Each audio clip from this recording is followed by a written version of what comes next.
തൃശൂർ ജില്ലയിലെ കോൺഗ്രസ് സ്ഥാനാർത്ഥി സാധ്യത പട്ടികയായി 3 മണ്ഡലങ്ങളിൽ ഒറ്റപ്പേര് മാത്രം.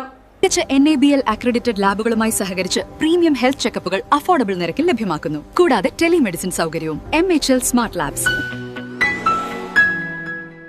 തൃശൂർ ജില്ലയിൽ 11 മണ്ഡലങ്ങളിലാണ് UDFൽ Congress മത്സരിക്കുക.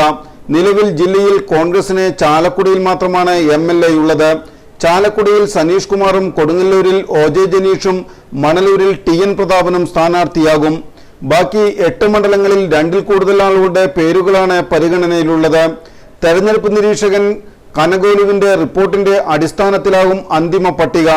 Puthukkad Soniyagiri, KM Baburaj, Sundaran Kunnathully, Ollur Jose Vallur, Shaji Kodankandath, Thrissur TV Chandramohanan, Joseph Tajet, Rajan Pallan, Wadakkanchery Ajith Kumar, Rajendran Arangath, Chelakkara KV Dasan, CC Sreekumar, Nattika Sunil Lalur, Sasikumar, Sreelal Sreedhar, Kunnamkulam O Abdurahmankutty, Bijoy Babu, Kaipamangalam VM Muhiyuddin, TM Nasar, Asif Muhammad എന്നിവരും പട്ടികയിലുണ്ട്.